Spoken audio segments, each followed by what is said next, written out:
ॐ नमः सिद्धेभ्यः। ॐ नमः सिद्धेभ्यः। ॐ नमः सिद्धेभ्यः। महावीर प्रभु की कथा कहता हूँ मैं आज, मन वच तन से नमन हो, पूर्ण बने सब काज, पूर्ण बने सब काज। बोलिए देवादेव वर्तमान शासन नायक श्री वर्धमान भगवान की जय। आचार्य गुरुदेव भगवान श्री विद्यासागर जी महाराज की जय। आचार्य सकल कीर्ति महाराज की जय। पिछली कथा में बंधो हमने देखा था कि वह बहुत सारी अनेक त्रस स्थावर पर्याय को भोगता हुआ स्थावर नाम का एक ब्राह्मण हुआ था। वही त्रिदंड की दीक्षा लेकर के वह महेंद्र स्वर्ग में गया था, जहाँ उसने 7 सागर की आयु प्राप्त की थी। वहाँ की आयु पूर्ण करके अब वहाँ से च्युत होता है और वैसी मगध देश के राजगिरी नगरी में विश्वभूति नाम का एक राजा था।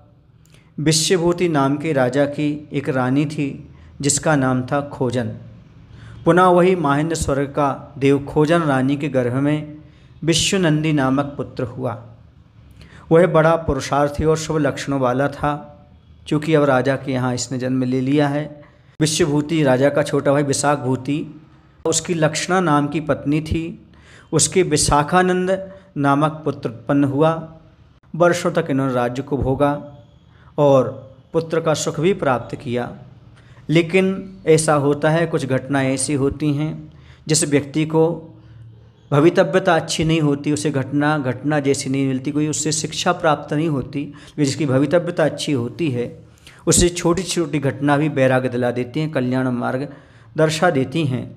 तो ऐसा ही यह उस राजा के साथ घटना घटी कि शरद ऋतु के बादलों को देखकर के राजा विश्वभूति को एकाएक वैराग्य उत्पन्न हो गया।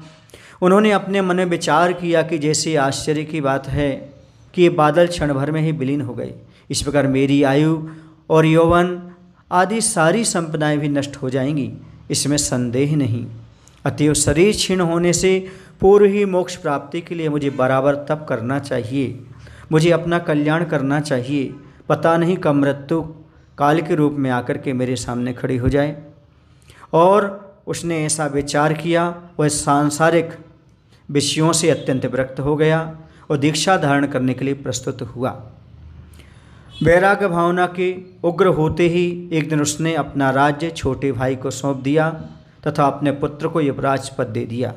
इसके पश्चात अपने गृह से निकलकर वह विश्ववंदनीय श्रीधर मुनिराज के समीप गया, उनके चरणों में नमस्कार किया, अपनी भावनाओं को रखा और उन मुनि महाराज ने भी उसे आशीर्वाद दिया और उनकी कृपा दृष्टि बरसी और उनके चरणों में उसने दीक्षा धारण कर ली।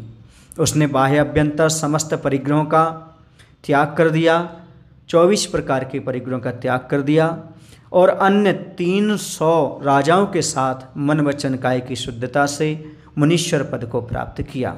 वह मुनि बन गए। मुनि बन करके उनके जीवन में आगे क्या होता है ये बताया जाएगा। इसके साथ ही साथ उसका पुत्र था, उस पुत्र का क्या होता है, कैसे होता है विश्वनंदी, उसके आगे हम आगे कथा कहेंगे। बोले महावीर भगवान की जय।